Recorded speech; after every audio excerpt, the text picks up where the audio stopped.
بسم اللہ الرحمن الرحیم۔ محترم ناظرین، پچھلی ویڈیو میں آپ کو بتایا گیا کہ یوسف علیہ السلام جانتے تھے کہ لوگوں میں دیانت داری بہت کم رہ گئی ہے۔ یوسف علیہ السلام جانتے تھے کہ لوگوں میں خیانت بہت زیادہ ہو گئی ہے۔ یوسف علیہ السلام دیکھ رہے تھے کہ لوگ اللہ کے اموال میں خیانت کرتے ہیں۔ وہ دیکھتے تھے کہ زمین میں بہت سے خزانے ہیں لیکن وہ برباد ہو رہے ہیں، اس لیے کہ دولت مند ان کے بارے میں اللہ سے ڈرتے نہیں۔ ان دولت مندوں کے کتے کھاتے ہیں اور لوگوں کو کھانے کے لیے میسر نہیں۔ ان کے گھر لباس پہنتے ہیں اور لوگوں کو کپڑا تک میسر نہیں جو وہ پہنے۔ لوگوں کو زمین کے خزانوں سے فائدہ وہی شخص پہنچا سکتا ہے جو حفاظت کرنے اور جاننے والا ہو۔ جو نگہبان ہے اور جاننے والا نہیں، وہ نہیں جانتا کہ زمین کے خزانے کہاں واقع ہے، وہ ان سے کیسے فائدہ اٹھائے گا۔ جو جاننے والا ہے اور محافظ نہیں، وہ ان سے کھائے گا اور ان میں خیانت کرے گا۔ یوسف علیہ السلام حفاظت کرنے والے اور جاننے والے تھے۔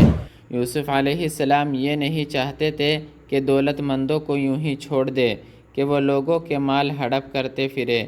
یوسف علیہ السلام یہ برداشت نہیں کر سکتے تھے کہ وہ لوگوں کو اس حالت میں دیکھے کہ وہ بھوکے رہتے ہیں اور مر رہے ہیں۔ یوسف علیہ السلام حق بات کہنے سے شرماتے نہیں تھے۔ انہوں نے بادشاہ سے کہا، مجھے زمین کے خزانوں پر مقرر کر دیجئے، بے شک میں حفاظت کرنے والا جاننے والا ہوں۔ اس طرح یوسف علیہ السلام مصر کے وزیر خزانہ بن گئے۔ لوگوں کو بہت آرام ملا اور انہوں نے اللہ کا شکر ادا کیا۔ محترم ناظرین، مصر اور شام میں بھوک ناچ رہی تھی، جیسا کہ یوسف علیہ السلام نے اطلاع دی تھی۔ شام کے باشندوں اور یعقوب علیہ السلام نے سنا کہ مصر میں ایک رحم دل آدمی رہتا ہے۔ مصر میں ایک سخی شریف شخص رہتا ہے، وہ زمین کے خزانوں کا ذمہ دار ہے۔ لوگ اس کے پاس جاتے تھے اور غلہ حاصل کیا کرتے تھے۔ یعقوب علیہ السلام نے اپنے بیٹوں کو مال دے کر مصر بھیجا تاکہ وہ غلہ لائے۔ بنیامین اپنے والد کے پاس رہا، اس لیے کہ یعقوب علیہ السلام اس سے بہت زیادہ پیار کرتے تھے۔ وہ نہیں چاہتے تھے کہ وہ اس سے دور ہو۔ یعقوب علیہ السلام اس کے بارے میں ڈرتے تھے جیسا کہ وہ یوسف علیہ السلام کے بارے میں ڈرا کرتے تھے۔ یوسف علیہ السلام کے بھائی اس کے پاس گئے، لیکن وہ یہ نہیں جانتے تھے کہ یہ ان کا بھائی یوسف ہے۔ وہ نہیں جانتے تھے کہ یہ وہی یوسف ہے جو کنویں میں تھا۔ ان کا خیال تھا کہ وہ تو مر چکا ہے، وہ کیسے نہ مرا ہوگا، وہ تو کنویں میں تھا۔ وہ کنویں میں تھا اور کنواں بڑا گہرا تھا۔ کنواں جنگل میں تھا اور جنگل بڑا ڈراؤنا تھا۔